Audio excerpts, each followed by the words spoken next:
From Calexico to Nunavut, from the Aleutian Islands to Newfoundland, and somewhere in between, this is the Dynasty Pulse. Producer!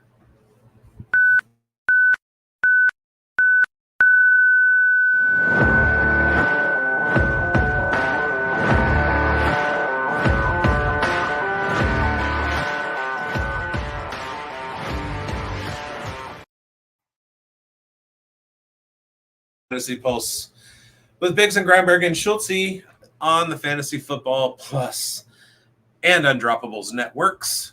We got a good show tonight, Mike. I'm excited about this one.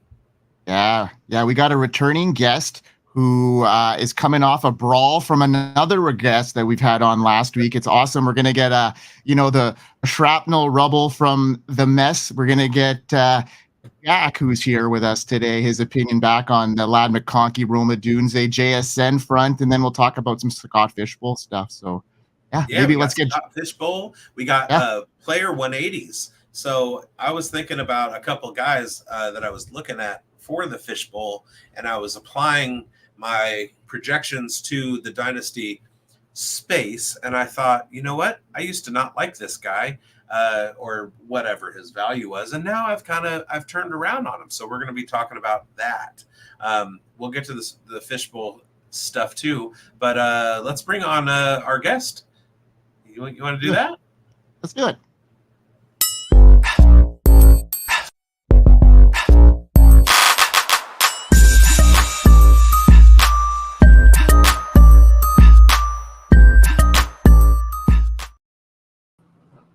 We got Jack Lucenay in the bit. Whoa! Hey!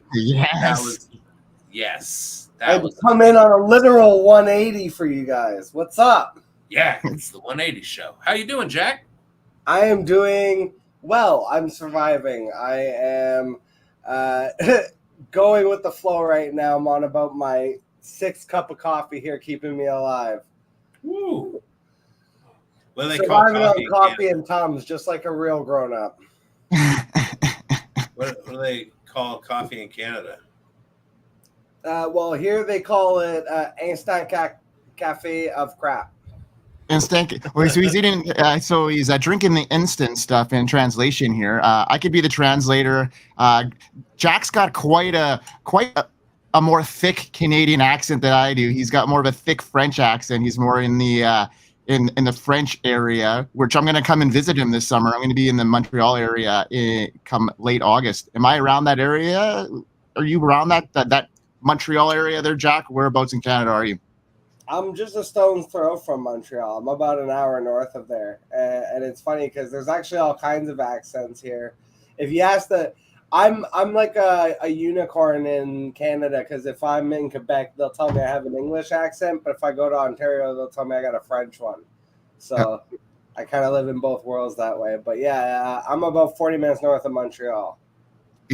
Well, I might have to come do a day trip up there. You might have to come visit me and show me the ropes. Go for a session or two, if you know what I mean. Yeah, Montreal is dope.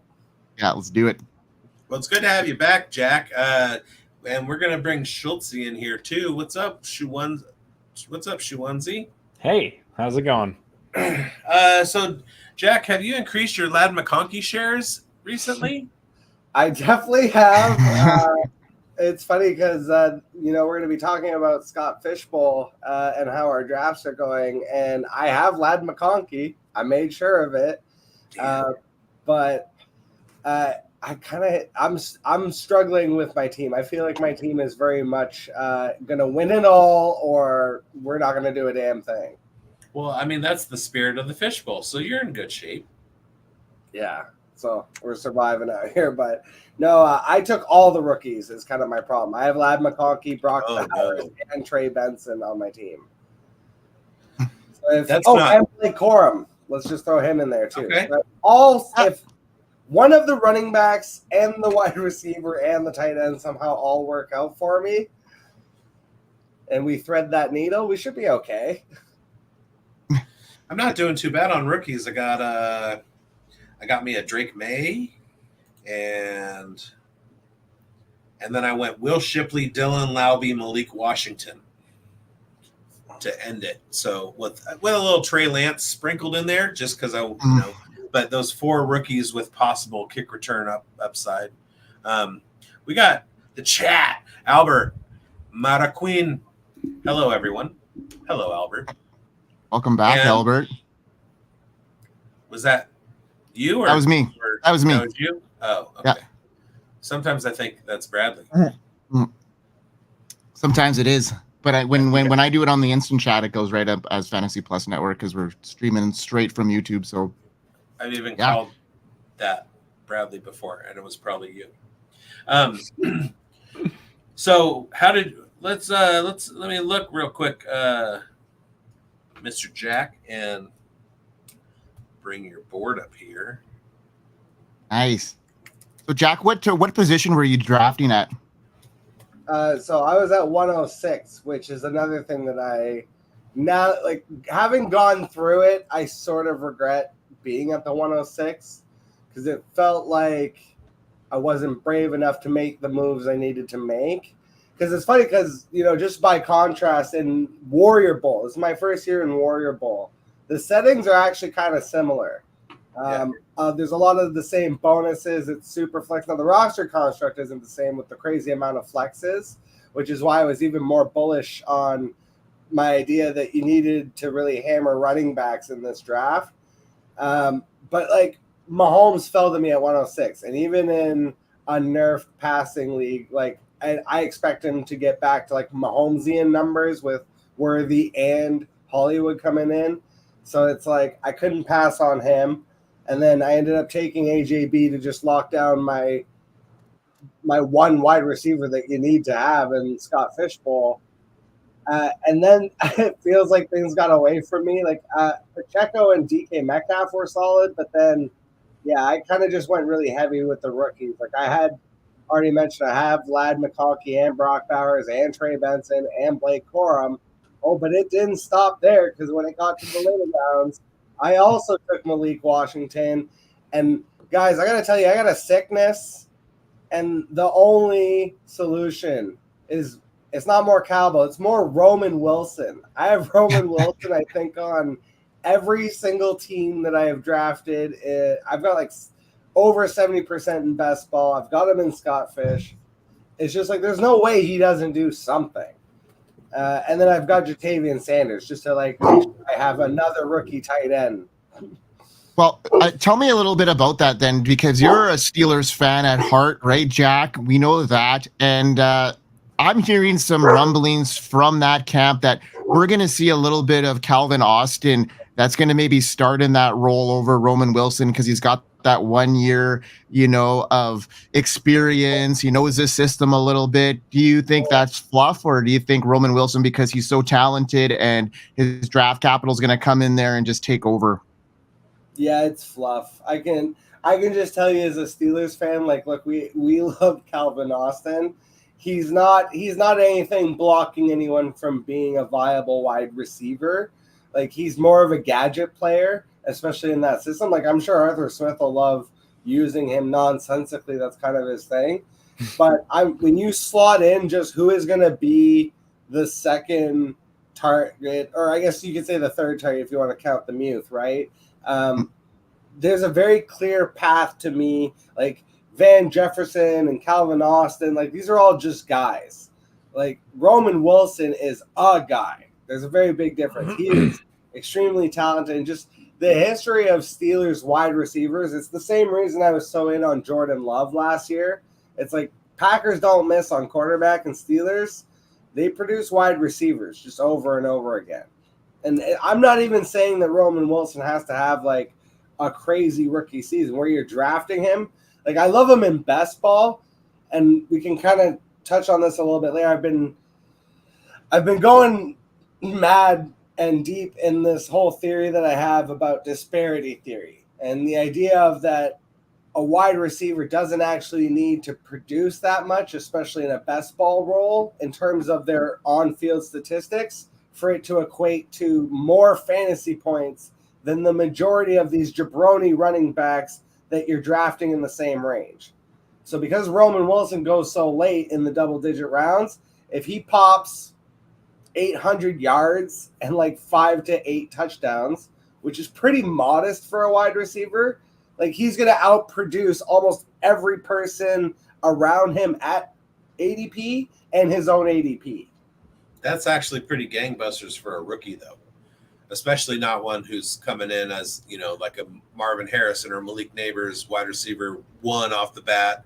Like, that's a lofty expectation for. I think it used to be. Like, in 2024, I don't think 700-800 yards is crazy to like stat out over, because they have the extra game now too. You know what I'm saying? Like, if that's like 60 yards a game or something like that, it's not a lot. You know what I'm saying? It's like 50, 60 yards a game. It's hard in a format like Scott Fish, where I'm going to have to decide when I want to start the guy. That's where it's not sexy to have these kind of guys that are only getting 700-yard seasons. But this is why I've been kind of going crazy, because it's best ball summer out here. And for all the best ball drafts that I've been doing, especially the ones that have the cumulative scoring across the season, I'm like, this is just a math problem, basically. And if you look at the way that the wide receivers in that range produce, not just according to the running backs that are matching at the ADP, but also just across the average of their own position. Like, those wide receivers, like having that super mediocre, like Darius Slayton was a lot closer to CeeDee Lamb than Jaleel McLaughlin was to CMC. Yeah. That gap and that disparity was massive on the running back side compared to the wide receivers. And when you talk about the mean, like just the average wide receiver, now it's like a difference of like, oh, it might be 50 points for the wide receiver, like a jabroni, like Josh Reynolds is out here coming within 50 points of the mean, whereas like the running backs like are off a cliff. Like, if they're under 100 fantasy points, they're not even close to the mean. Right. Yeah, and that's opportunity share. You'll be pleased to know that you are not the earliest drafter of Malik Washington. Just the second. He was taken at the 1804 by Paco GV. Paco. And then you got him at the 1806. And then I am, where did I go? 25, 26, 27th latest. So I'm super bullish on Malik though, because you can't plan on injury, but it's like, yes, he has potential to like maybe do some stuff in the return game, maybe as a third wide receiver, but it's like, God forbid anything happens to Waddle or Tyreek. Malik Washington in that system, and with how much Mike McDaniel specifically was targeting him on draft day and really bugging the GM of like, we need to draft this guy, I could just see him having some nice games. Yep. Mm-hmm. Agreed. I agree. Mike McDaniel isn't going to slow down passing either, just because someone's hurt. Yeah, exactly. Well, the guys they were trying to replace with last season, like it was kind of Jags. Like, it was I'm forgetting the name of the guy, but it's like the kind of guys that have been journeymen in the league for like 4 or 5 years. They drafted not just Malik but Taj Washington too. Mm-hmm. So they drafted a couple guys because they kind of saw what happened when, and it's not even necessarily that they miss a season. It's that Waddle and Hill are both subject and viable to missing a couple games here and there. Or a quarter here or a quarter there, whatever it is, like bigz pointed it out a couple of weeks ago on one of our shows as, got to be cautious with a guy like Tyreek Hill with those ankles. We've seen him coming off the field for like a quarter at a time. And like you mentioned, they need to have guys that can fill in for there. And I like Malik Washington as one of those, plug and play kind of guys that, if he can jump in and get, a Waddle roll, if one of those two guys get out, that's huge targets. That's a huge upside in scoring offense. So yeah, I'm on with you on that one. Now bigz, question for you, my friend. You did a live draft this weekend. Now you had, about a week's worth of intel but you were under the gun. Now, how did you feel that week of preparation helped you? You were doing a ton of mock drafts, especially on the Pulse here. When you were in a situation where you were, probably some peer pressure happening around you, you're in a good mood, you're having a lot of fun. Did you think that, your preparation was, yeah, exactly. Did that help you?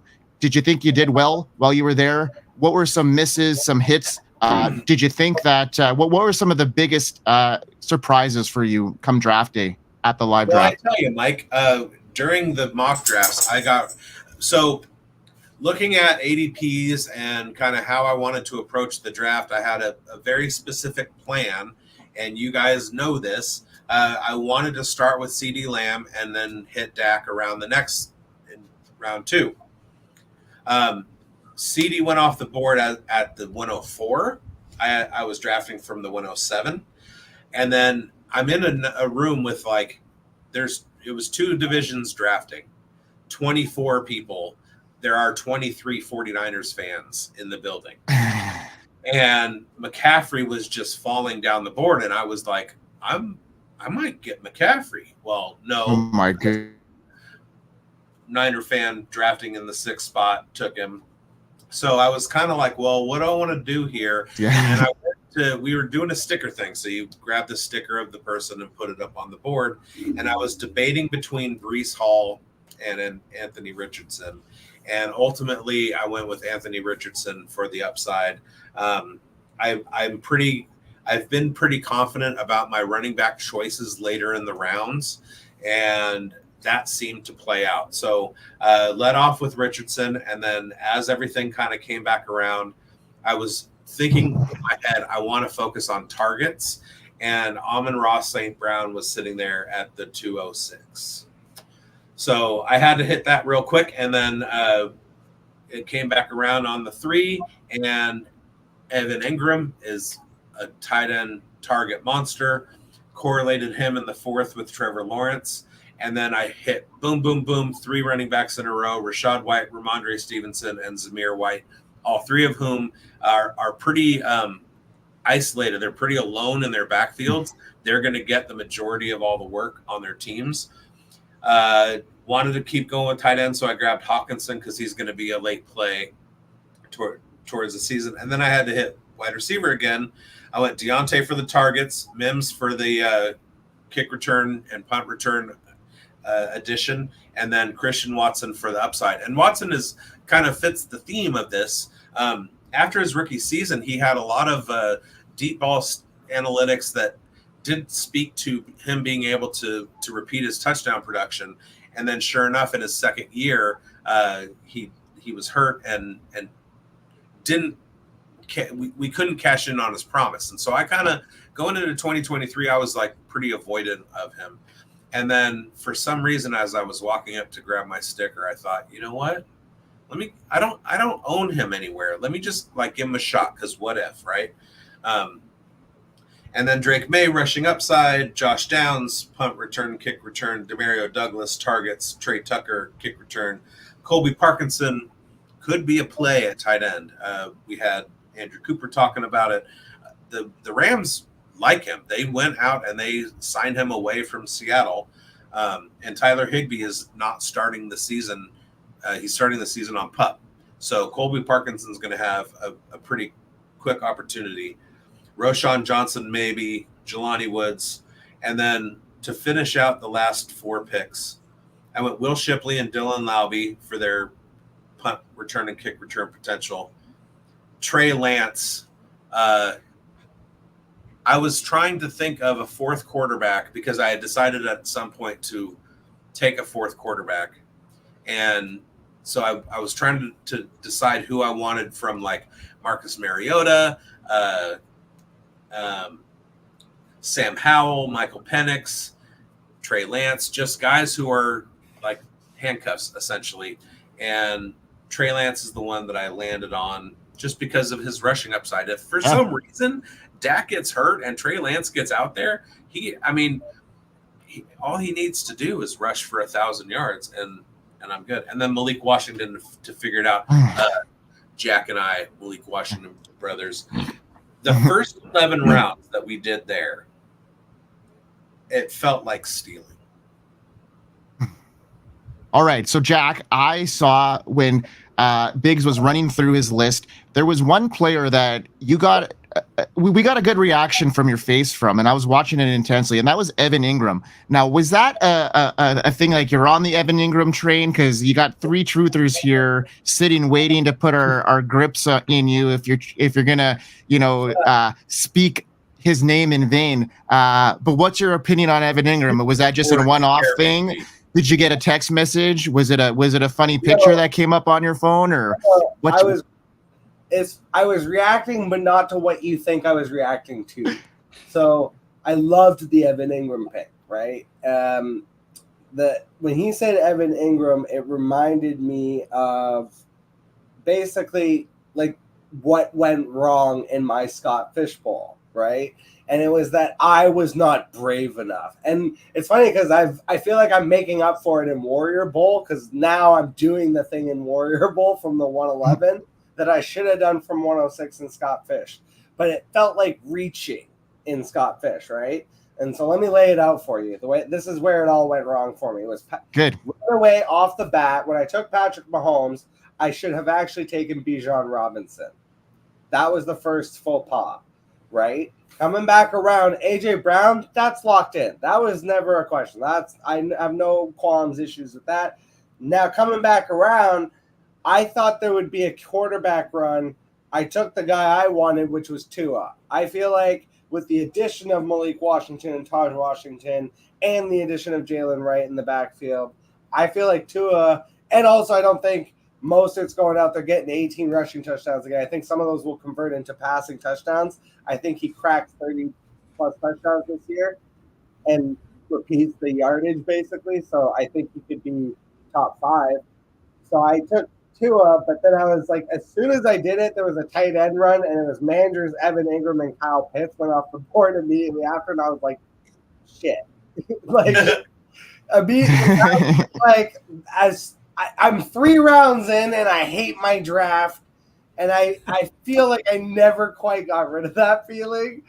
And so that's why when he said Evan Ingram, I had like a pained expression, because I was between Tua, Evan Ingram, and Pitts.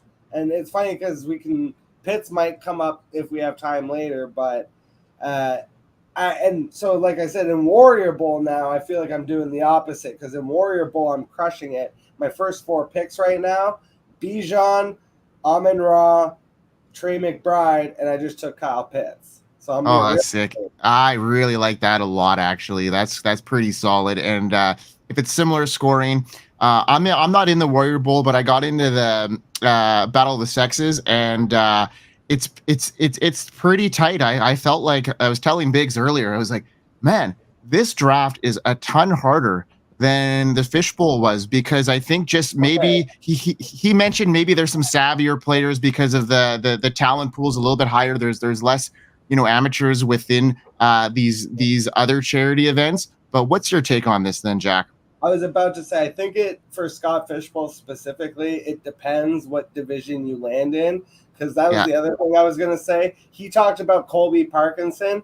The whole reason I drafted Malik Washington ahead of ADP was because I got sniped on Parkinson literally the pick before at 18-6.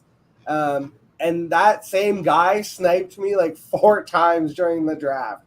Like the one I remember swearing, like, when you have the pick that goes right in front of yours and you swear out loud? James Cook. I'm so in on James Cook this year. He took him right before me. Also, Kyron Williams was slipping, and I thought, there's no way Kyron makes it to me at 4-6 here. No, because that guy took him at 4-5. So just the whole draft, like, dude was killing me. And then on the other side of me, I had Chris B. Battistill. So it wasn't like it was any easier coming the other way. So I was just I put out the meme of the mask at the end of the movie where he gets shot up and then he's drinking the orange juice and it just starts coming out of his body and all the bullet holes. That was me after drafting in Joker Division Scott Fish. And it was awesome. It wasn't like it was just me. Like I swear, like the memes, everybody was active. our draft is over. It went pretty quickly, to be honest. Like, Joker division was on top of things. I've been joking that like the whole reason Jeff Bell actually left wasn't so he could do a live draft. It's because he didn't want to compete with us. Yeah, well, and that's fair. Shout out to our guest, Ginger Beard Man Dixicles. So I was kind of looking it over, and when I drafted Drake May, that was in the 12th round. Last year, I was able to grab Goff like in the 11th, something like that. But the quarterbacks that were drafted after May are Bo Nix, Justin Fields, Gardner Minshew, Aiden O'Connell, Sam Darnold, Jacoby Brissett. There was nobody left. All of the quarterbacks went in the first like 10 rounds. And that really surprised me. That was one thing coming out of the mocks that I was not prepared for, was how fucking quick those quarterbacks were going to fly. I mean, I don't hate it because I got too early enough. And May was, kind of like my third QB safety valve. So I was fine with that. And it also allowed me to hit 6 wide receivers out of 7 rounds. So I went tight end, then 3 wide receivers, quarterback, 3 wide receivers, and another tight end. So the way that the roster is constructed, I'm like pretty okay with that. But I was thinking I was at least going to get like a Bryce Young level, like by that point. You know what I mean? No Derek Carr, no Bryce Young, no Russell Wilson, like nothing. Those guys were all like 12th, 13th, 14th rounds in the mock drafts. So I don't know if that was just my mock draft or my. Mine was actually like I think mine was the opposite. Honestly, like because like I showed you a screenshot of mine in that same round, bigz, and I think there was about 5 quarterbacks that were still available in my draft, like Russell Wilson, Daniel Jones, Bryce Young, and there was a couple others that were kind of floating around that range that were still kind of available. But as soon as that loop came around and I took Daniel Jones, they all went within those next 5 picks. So it's very relative, I think, and a matter of when these guys are going to pop off, and you just got to be the first person on those runs or the last person on them, because you don't want to be in the middle of them because you're not getting the value at that stage. Now, Schultzy, you've been pretty quiet.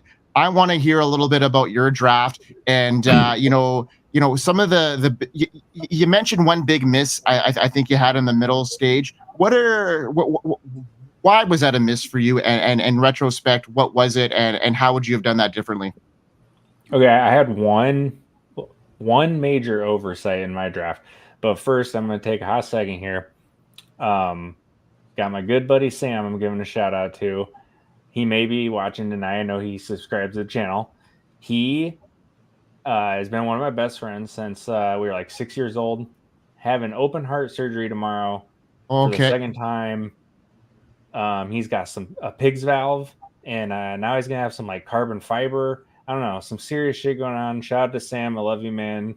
9 hours under the knife tomorrow. You got this. Yeah, we're thinking of you, man. Totally.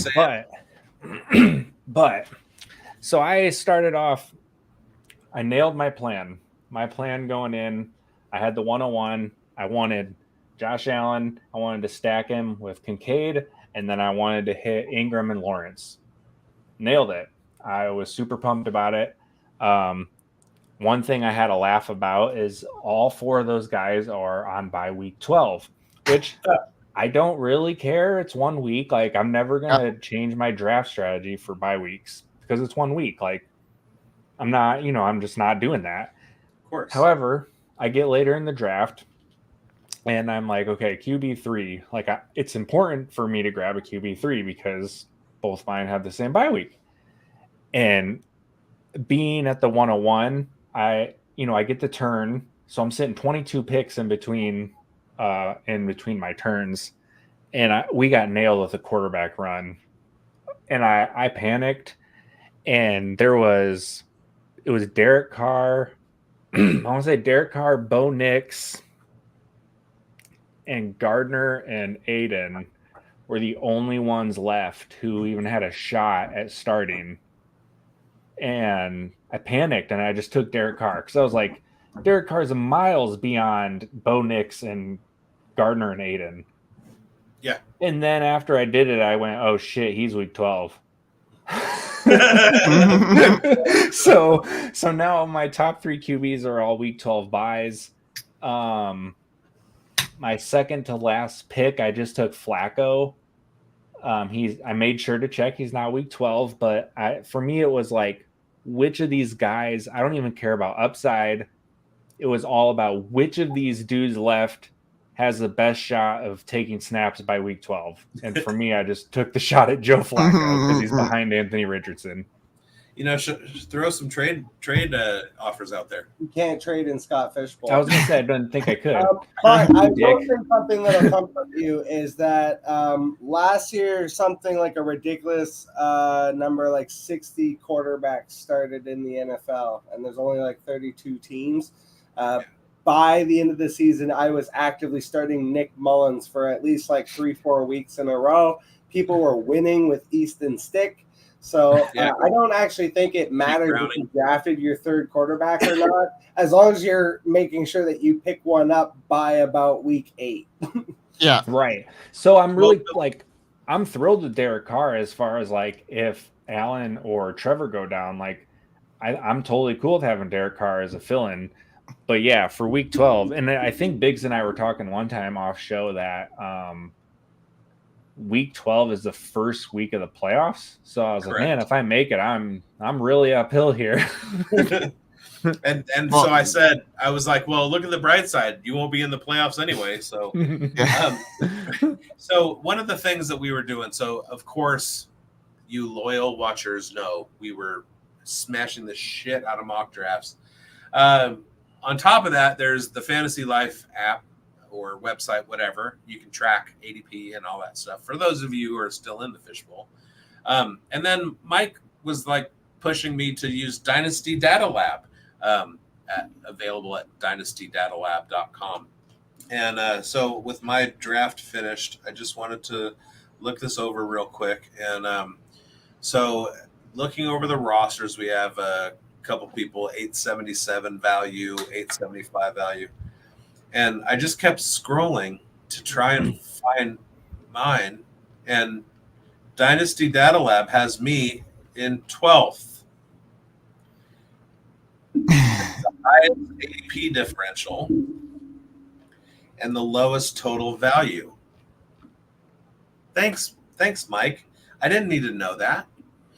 No, because no. That value there wasn't to tell you how your team was, but it was telling you how these guys were coming around. So in reality, ADP on Sleeper was just, it's not there. It's not accurate. And at least you have an accurate ADP, a current ADP on where these guys were going. So if you knew that Wan'Dale Robinson is going two rounds down and you think you need him on your lineup, you're reaching for him. So those are the things that you want to do, because at the end of the draft, we're just picking guys that are going to be, random crapshoots. So why not reach for your guys ahead of it, right, and get them on your lineup? So that is no relative to what it is. It offered you a really good sense of where ADP is at, and then knowing where the guy is going to be coming up on the board. Because it's AI, man. It's not perfect. It's imperfect, actually, but it's important to to see where you're at. And I think it was a super valuable tool, because as the draft was going on,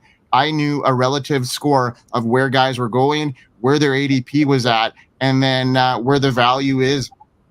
But on the flip side, when you're in a draft as slow as mine, we have people that are deliberately going right to the end of the queue just so ADP can kind of catch up, and they're doing that. So what's your guys' thought on that? Or a guy timed out twice in my fishbowl, and then 2 minutes later logs on and is like, sorry guys, I timed out, but I'm on it now, don't worry. It's etiquette, it's these things, but it's also like, preservation. You're looking at like catching up to ADP, that kind of stuff. It's a savvy move if you think about it, but it's kind of annoying for the rest of you that, do your homework and know what's actually happening. Crazy. That's amateur hour stuff right there to me. I got Sorry, Jack. someone actually hit me up with a question for the worst interview. So I'll give you guys a little sneak preview.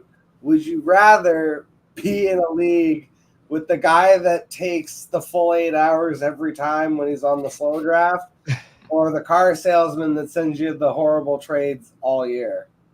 The car salesman for sure, because you at least it's comedy. It's not annoying. Because at one point you could just say like, I send those screenshots to people. You ever actually try to get into the negotiation with that guy? It is mind-numbing. Like, I literally won't even talk to that guy if I'm not having like a good mental health day. I'm serious. I'm like, bro, I can't even begin to entertain the minutia of talking to you about the ridiculous player evaluations and you sending me your absolute waiver poop and being like, oh, but this is worth Tyreek Hill. I love it. My favorite is the like sends you 5 players whose season's total points add up to Tyreek Hill's points, and it's like, well, the points are the same. Yeah. Oh, don't you need depth though on your team? Don't you just love depth? Yeah, that's what wins championships, guys, is depth. Yes. So anyway, Dynasty Data Labs hates my team. That's okay, because the people over at Spike Week, when they did their team evaluation last year, I was not supposed to do very well, and I made the playoffs. So maybe I know a little bit more than the computers do. Huh? Yeah. No, you do know more. Not, you know what? Actually, that tool helped me last year quite a bit. I didn't have friends like you with strong minds to bounce things off of when you're not really connected with the fantasy industry, as I wasn't about a year ago. So I was kind of on my own, and that really helped me out. Navigate through ADPs and stuff like that. And I ended up finishing, in the top 275 of the Fishbowl. So it was a tool that helped me, and I think it's going to help me again this year. With the help of the three of you, because I've bounced some ideas off of especially bigz and Schultzy over the last week or so, because my draft is very slow, and I've been very fortunate to be able to get some of these guys that we've talked about and where they've gotten them 2 rounds earlier. So it's crazy. There's one, Schultzy, fortunatus. I'm all about.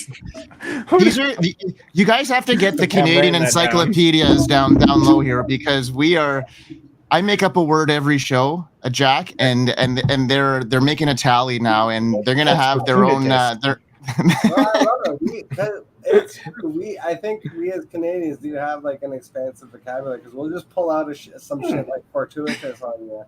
That's what it is. It's an expansive vocabulary. No, it's a hybrid between French and English, because we literally in school are learning 2 languages at the same time and have to mind meld them into one. And it was part of my upbringing. Definitely a real thing. That I can definitely confirm.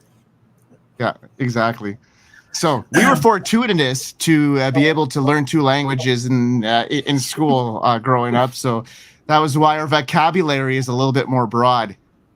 Yeah, that's sehr gut, Mike, which is German for toll bien, which is French for pretty good. All right, guys. Yeah, let's get this show on the road, Yeah, let's do these 180s, okay? Let's get into at least one of our 180s. We're talking about players that completely changed your mind over the last year. It could have been in this offseason. It could have been a guy you had to take on headed into 2023. I've got some big misses in 2023 that I'm willing to own up. I'm sure we all do. But let's get into them. Do you want me to start Jack, with my number? Can we get a big spin from you? Oh yeah, here we go.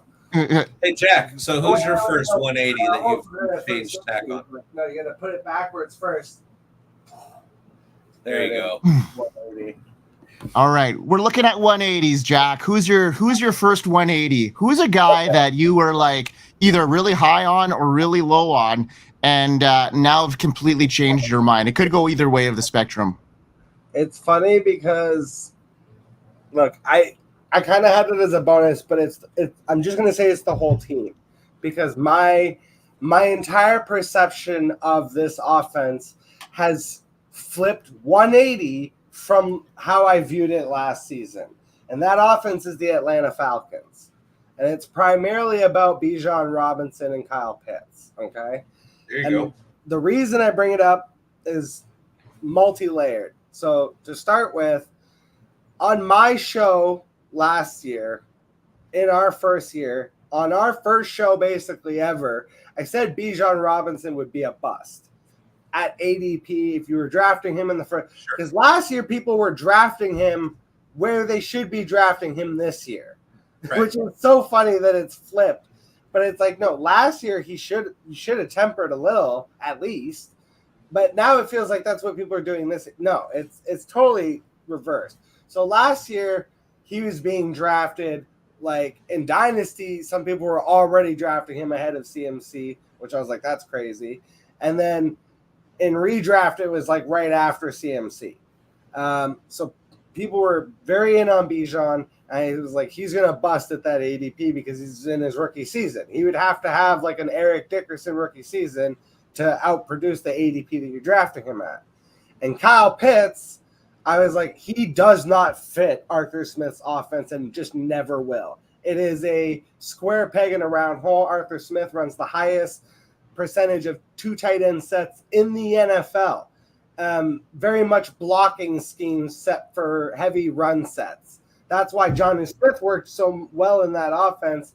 And Kyle Pitts, even though, yes, it was also related to the injury and the bad quarterback play, just kind of never really fit in with what Arthur Smith wanted, which was a blocking tight end that can also catch, as opposed to a generational tight end that could basically also almost play wide receiver. Big slot. So Pitts, to me, was always capped, and he was never going to really hit the way people wanted him to as long as Arthur Smith was in town.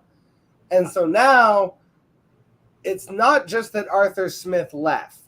It's who's come in. I am enamored with this 3/4 of the Rams coaching staff that they brought over, led by Raheem Morris. But it's also like the former quarterback coach, I think, is the OC. Like literally, like it's like they took all McVay's assistants and just brought them over to Atlanta. They're like, y'all handle this now, which I love. All the coach speak that you want to hear is already headed in the right direction for Bijan Robinson. We're going to use him in the CMC role. We're going to use him like the generational talent that he is. And they're saying the same thing about Kyle Pitts, that they're going to move Kyle Pitts around in and out of off the line so that he's not always having to be on the line as a tight end. He may bump out into the slot in some formations or even bump out as a second wide receiver. So just the way that they're going to be able to utilize the players night and day compared to what Arthur Smith was doing. So you take all of those things, and then this is the whole rabbit hole that I've fallen down with the running back disparity. And this is especially true in leagues like Scott Fishbowl, where the passing in the first downs make players like CMC so far and away like a game breaker that it is actually insane. So if you look at what he did last season, Christian McCaffrey scored 476 fantasy points in Scott Fish. That's Do you it. know how much X guy scored? Do you know how much was second place? It was Breece Hall with 337. I was going to say 320. Yeah. 476 versus 337. So when I look at who are the players in the NFL that have the potential this season to have a similar type of season to what CMC did last year and therefore be a potential game breaker in this format, there's really only like 2 names that come to mind, and it's Bijan 1 and it's Breece Hall 2. Oh, I thought you were going to say Malik Washington.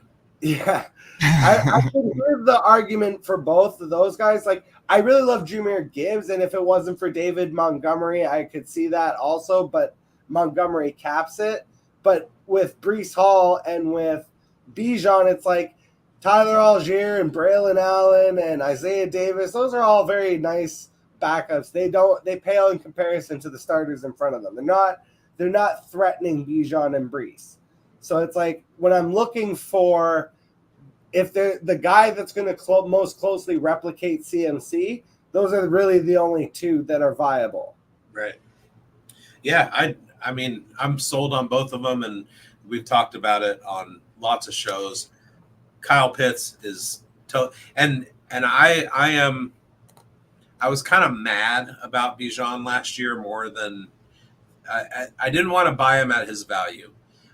But I was very pissed off because I had Tyler Algier shares, and the last thing I needed Atlanta to do was draft Bijan Robinson, and look how it worked out. But big resurgent year from Kyle Pitts, big resurgent year from Drake London.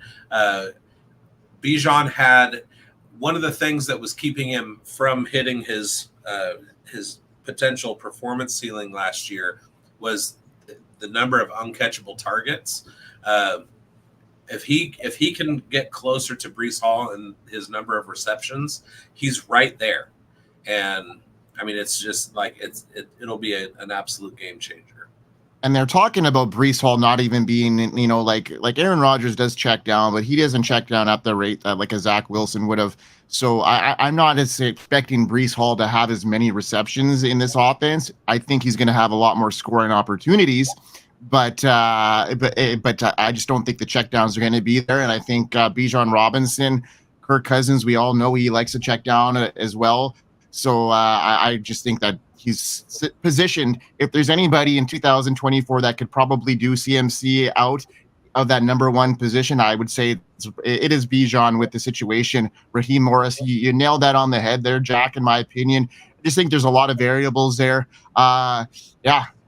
Big time switches in Atlanta for sure. Now let's not forget that the New York Jets offense is UC Davis legend Nathaniel Hackett's brainchild, and it's not as much about checkdowns as actual running back targets. And I think Breece is going to be okay, even if Rodgers isn't a checkdown guy. So it's funny because the Jets offense only works with Aaron Rodgers because of Nathaniel Hackett.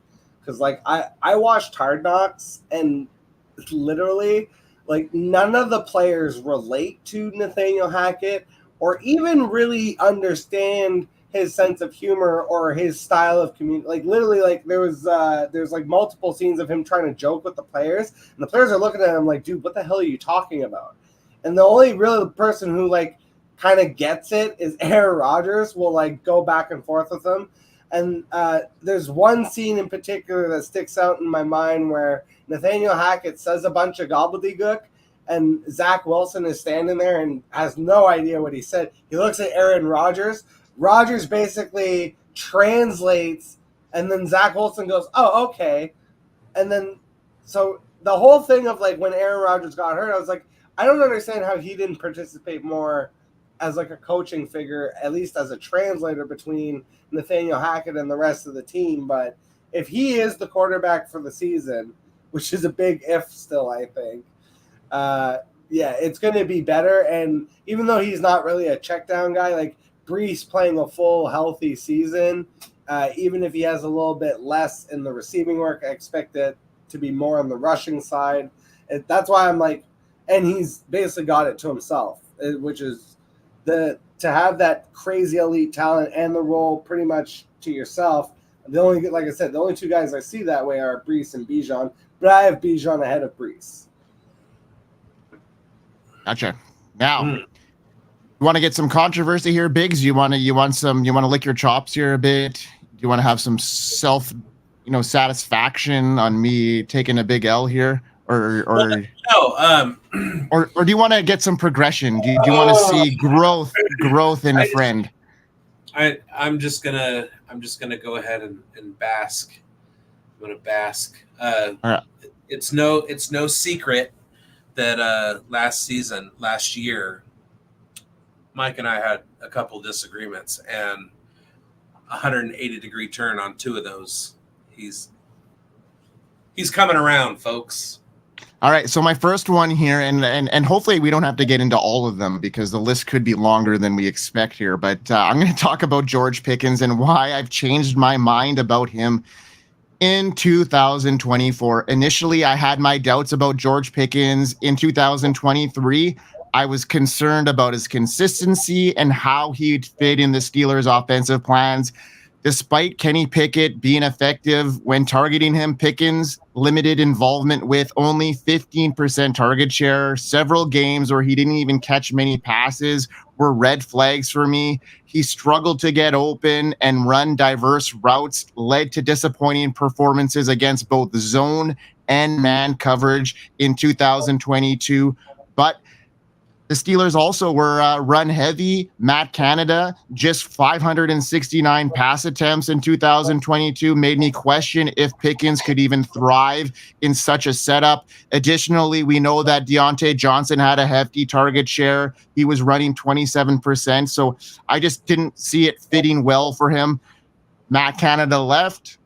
Deontay Johnson got injured, so a lot of things happened and a lot of things went in George Pickens' way, and that changed my mind. I saw a lot of things in George Pickens that I didn't see initially.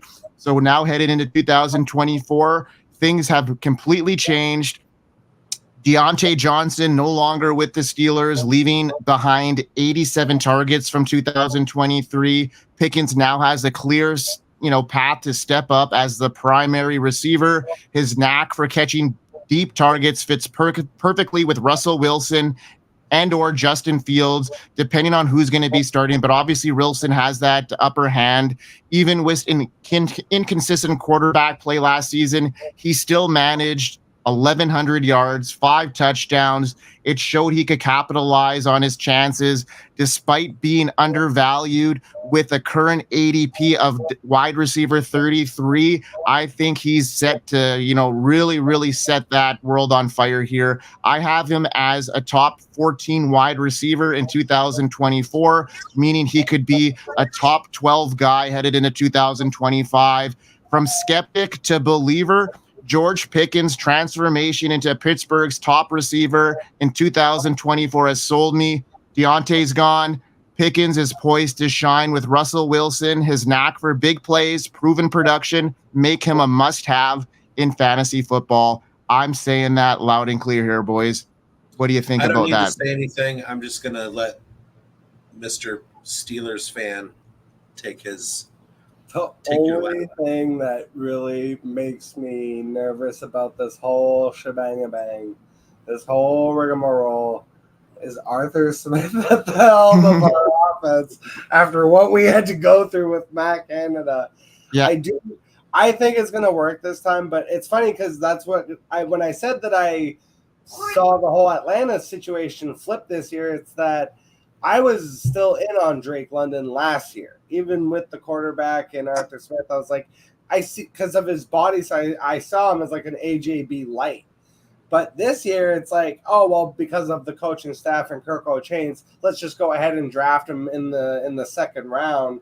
And I'm like, I would rather wait and have Michael Pittman or Amari Cooper or like multiple other guys that I feel like are going to produce the exact same thing. So it's Drake London I'm a little nervous about, and because of what happened to Drake London last year, I gotta say I'm a little nervous about George Pickens. But there's just nobody else. There's literally nobody. Like it's Roman. Well, I feel like as far as like if you just want to go by talent, it's George Pickens, Roman Wilson, and then Calvin Austin and everybody else.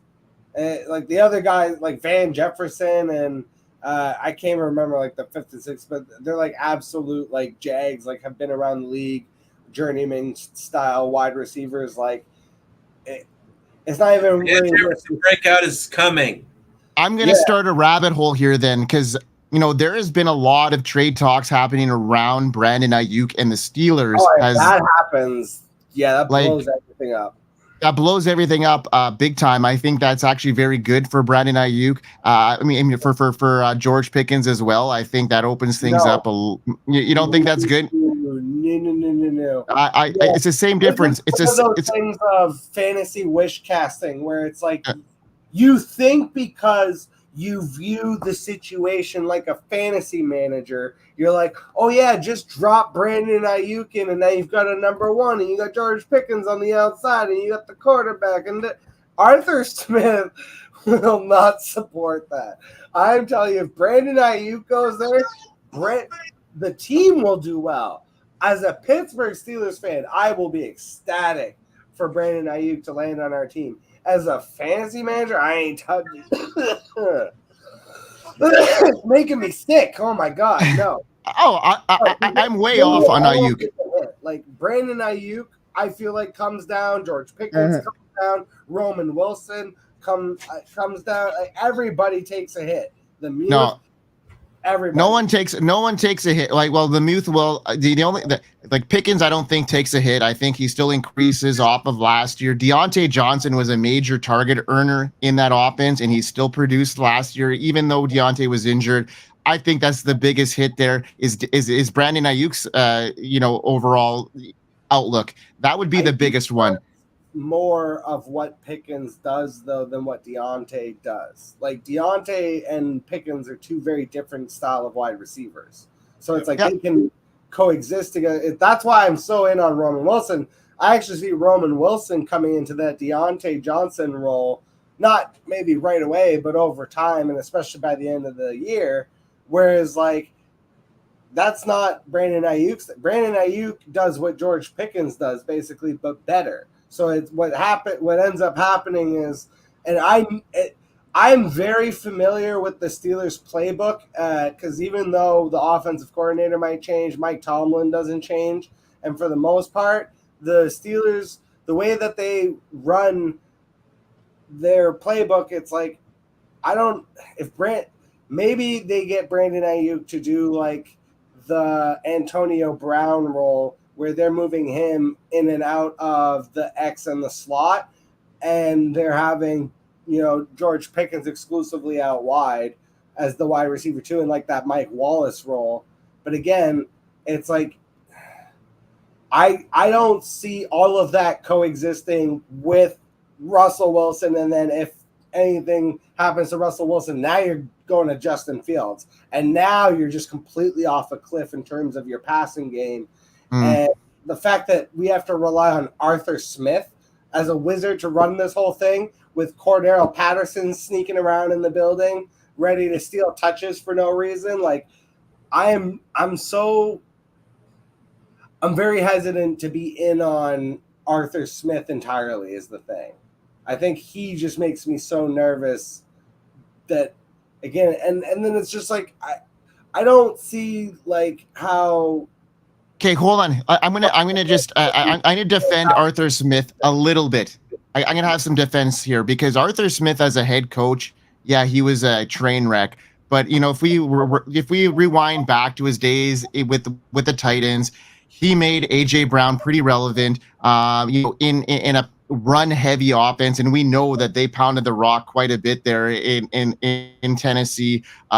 So we got to think that he did well for Ryan Tannehill. I think he's going to do okay with Russell Wilson in that offense. He's not having that head coaching opportunity, so I just think that he's more diverse in that when he can just concentrate on one scheme. Hopefully. I don't know. I'm just trying to think of some optimism here with that situation and Arthur Smith. What's that? Who was the second wide receiver in the Titans offense? Well, exactly. That was that was Corey Davis. Guy. Corey Davis, and he had a 1,000-yard season, I think. Yeah, no, fair enough. AJ Brown barely cracked 1,000 that year. Corey Davis had like 800 yards. So this is why I'm saying, like, we are overestimating like what Arthur Smith even did back when he was offensive coordinator with the Titans. This is why I'm in on. He doesn't have he doesn't have a Bijan, and he doesn't have a Derrick Henry in Najee Harris. Najee Harris is his Derrick Henry. Najee Harris is not Derrick Henry. No, but he's the same size. He plays the same way. He plays that role. Yeah, I mean, but the Steelers run the ball regardless. Carries this year. He was going to have it regardless of who was going to be the head coach. Right? Yeah, but that's why I'm saying. So it's like I don't see Russell Wilson passing for 4,000 yards. So if you're talking about dividing, 3,000, 3,500 yards in this passing offense, like you're not going to have multiple 1,000-yard wide receivers. So if Brandon Ayuk comes to town, then George Pickens is no longer the A.J. Brown figure. He is the second guy. He is Corey Davis.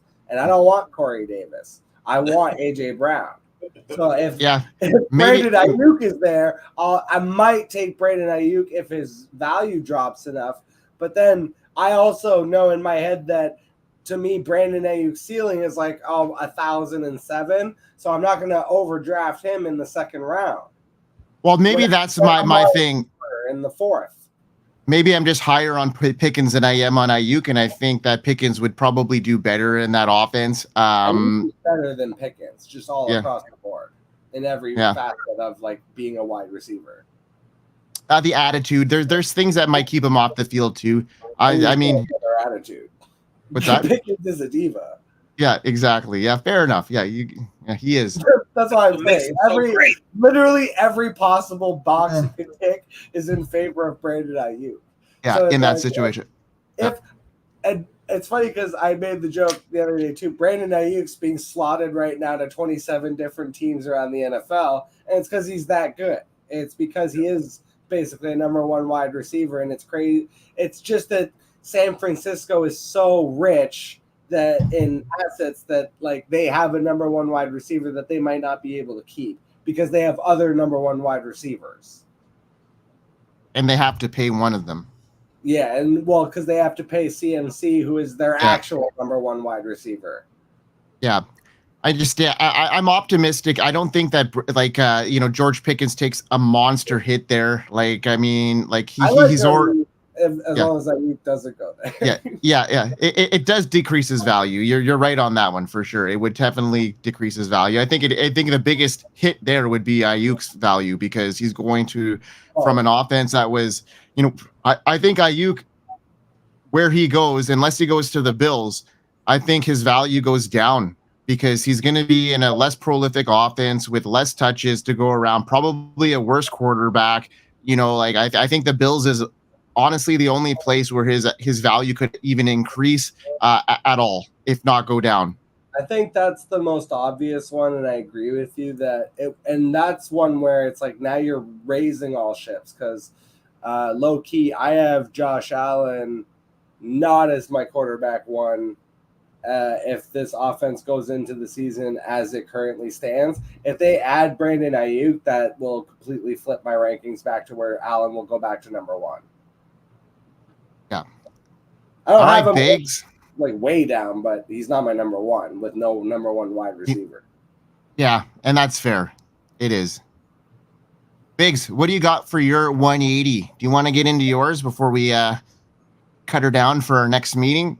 Well, I just want to talk about Josh Allen real quick, and the impetus for this idea was guys that I've been out on mostly in Dynasty, but I was made to rethink because of the fishbowl, and actually I don't want to talk about Josh Allen. I'm going to talk about Rashid Shaheed. So Rashid Shaheed is somebody that I had a lot of owning interest in 2023, and I was kind of pleased with what I saw from him, but not somebody that I would, expect to do a whole lot. He is kind of what he was last year. He is what he is.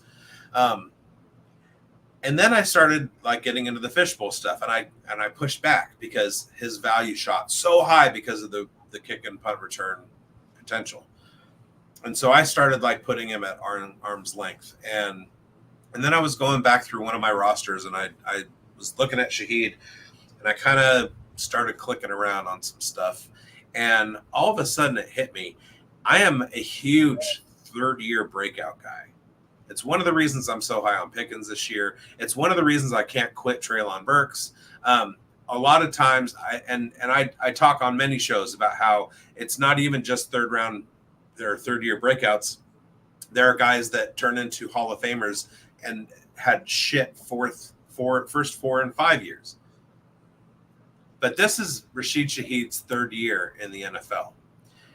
This is a time for him to completely explode. And if Derek Carr is fully healthy and they're in a Clint Kubiak offense, which definitely supports an Ayuk and a Debo, along with a McCaffrey, Alvin Kamara, anybody, Condre Miller playing the Elijah Mitchell role, Juwan Johnson as the George Kittle. I mean, there is a path for Rashid Shaheed to replicate kind of a Chris Olave, Rashid Shaheed, Ayuk, Debo kind of partnership. And it's not completely out of the question, especially with Kubiak coming in. As long as they helped out their own offensive line, they give Derek Carr enough time that he's not constantly checking down. He's one of the check down leaders. I think Rashid Shaheed could emerge this year as a really, really viable option. And so I've taken he's spinning me around. I loved his deep threat potential last year and took a chance on him for his spike week potential and stuff moving into the playoffs. And this year I was out on him as an everyday guy, but looking a little bit deeper, there's a possibility he could be an everyday guy. I like this because the return factor is being super overrated right now in Scott Fish, and it is crazy. Like, I watched a guy draft like a pure return man, and I was looking at, like, the dude had 4 games on the entire season last year where he went over 15 fantasy points, and it was still under 25 fantasy points. So it wasn't like so game breaking that it won the week. And it's not like you would have been able to predict those 4 weeks out of 17. So it's like drafting dudes that are only kick returners is not worth it. It's really not. And then the bonus that it gives, it gives like a healthy little boost to guys that will do the returning. But I'm looking for guys that have the path to being the wide receiver before they are the return guy. And I'm totally in on Rashid Shaheed as he's the second target. And you mentioned Juwan Johnson, who unfortunately suffered an injury. He's not going to be available for the first part of the season. He may come in later on, but for at least that first chunk of the season, it's going to be Olave, and then it's going to be Shaheed, and then it's going to be good old Taysom Hill. But he's not like a true like receiving. So I really love Shaheed to even just get some more natural targets in the offense. The only other name I'll throw out just as a super deep dynasty stash, since we're on the Dynasty Pulse here. If you're in a deep enough league, I have Bub Means on a lot of my rosters. Bub. I just love the name. The name is amazing. Bub Means. But also he just has a path to at least being the wide receiver 3. Like, people are really in on A.T. Perry. I think he could be better than Perry. And we'll see. Maybe he's a little more well-rounded and more of a typical like possession guy where he allows Shaheed to be the wide receiver 3. And if he's able to move into the wide receiver 2 role, maybe he could do some things. So it's just, again, a very deep dynasty stash. Well, A.T. Perry is he's a very large like red zone target. I mean, you can say wide receiver 3, wide receiver 4. He's definitely going to be involved in some like early down red zone stuff as a blocker and as like a possible leak target. He's about 4 inches taller than Means. So they're not really corollary. So for Means to pass A.T. Perry on the depth chart, not even like it could happen so easily. I mean, all he has to do is just like outplay him in camp and everything. And A.T. Perry is pretty limited in his role, is what I'm saying. Yeah. Awesome. Now, guys, we're about hour 10 in. You're giving us some. Yeah, it's a great show. Jack, You've been an awesome guest. Are you headed to the Fantasy Football Expo in Canton in a couple weeks? Yes, I am. No kidding. Yes. Are you going to be hanging out at the FAN house for a bit? Are you going to come and see us? Oh, of course. Those are my boys. Yeah. In fact, Tyler was messaging me before the show, being like, "Yo, when's a good time to connect on a call?"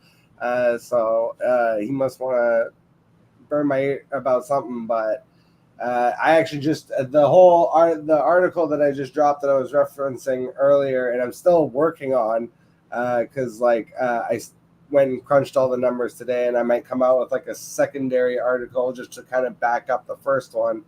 But yeah, running back disparity. Basically, just highlighting the idea that you should be hitting wide receivers late in best ball as opposed to trying to hit on running backs because it's easier to get value, especially in cumulative scoring leagues. But that was exclusive to Fantasy Football Advice Network. If I do articles, that's where they go. You said doo-doo. Yeah. Is that Quebecois or something? Yeah, that's Quebecois for François Legault. We love it, Jack. Well, man, you're always a great guest on our show. You're welcome back whenever. We're definitely going to have you on at least before the season starts and during the season. We need your input and maybe have Hoove back on as well because we need to, actually get you with the Dukes off and get your point in there because he was very animated the other night. And I think the three of us sat back and let him have his time. But we're all Lad McConkey guys, so it was interesting to watch him just go off. Well, shout out to my guy Hoove. I love Hoove.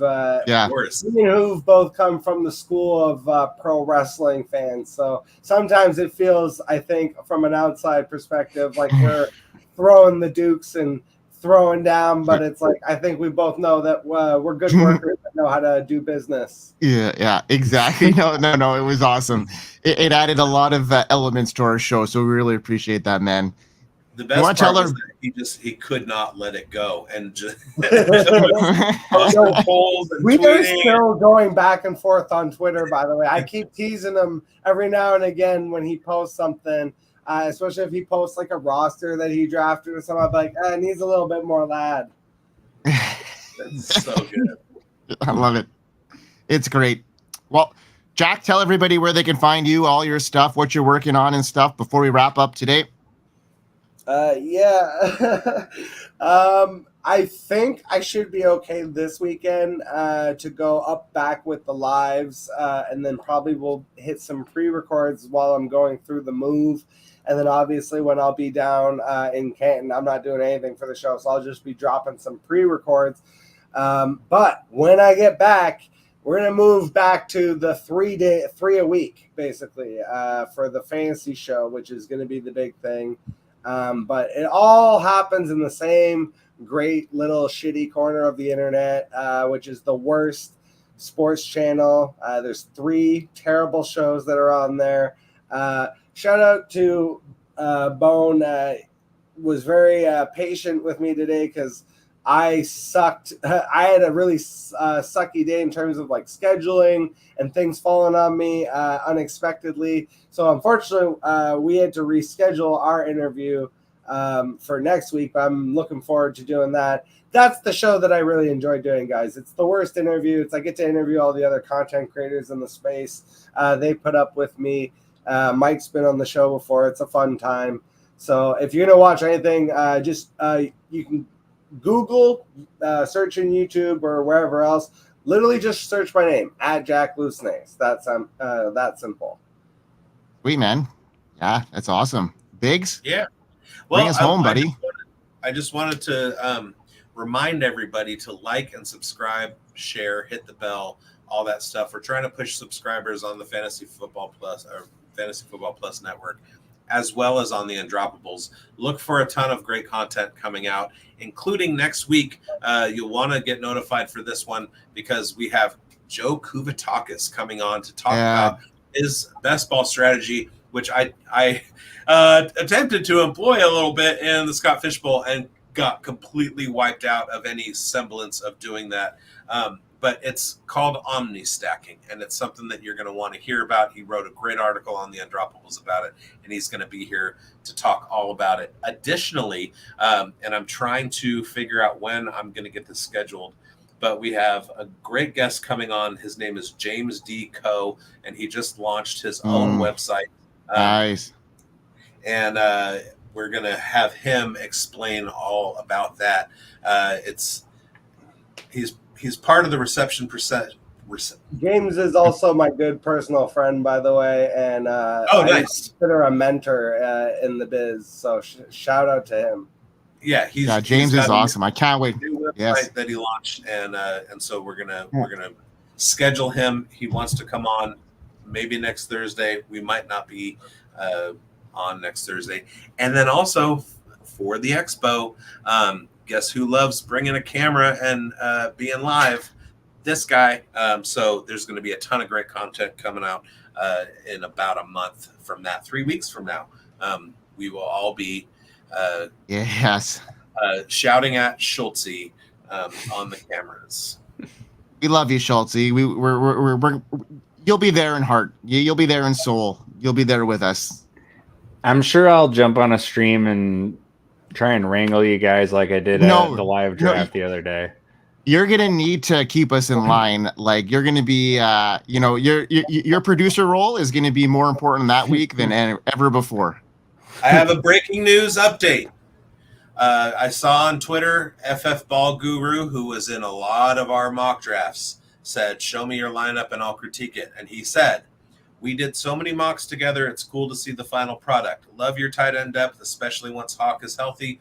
Quarterbacks are nice. I'm not huge on Zamir White." Well, you should be. But solid depth at the running back position. Got some solid return men as well. I'll go 8.75 out of 10. So suck it, Dynasty Data Labs. Thank you, FF Ball Guru 1 on Twitter at FF Ball Guru 1. Apparently he must have also had a really bad ranking on Dynasty Data Labs because, he likes your team that much. He's bad in both rankings. Like, it just doesn't matter. That's why I'm not the rankings, bro. It's because, like, by the time it's week 4, all my rankings are going to be different when I've got 17 rookies on my team. We love it. We love it. bigz, send us off, my buddy. That's you, hey, man. Everybody. Like, subscribe, share, hit the bell, blah, blah, blah. Follow me at BigBoned FFB on Twitter, at FFCanuck99 on Twitter, at SCHU1TZY. That's Schultzy. Schwanzy. Check us out on the Undroppables. Check all our content out on playerprofiler.com. We are all employees, and the Fantasy Sports Advice Network. Look for Jersey Leagues. Go get your subscription. It's a free jersey if you win, or you can look at it this way. It's a $50 buy-in for our Jersey Leagues, and you get a full year subscription of FSAN for free. However you want to look at it, it's a great deal. And other than that, we hope you win. We hope you win. We hope you win. We hope you win.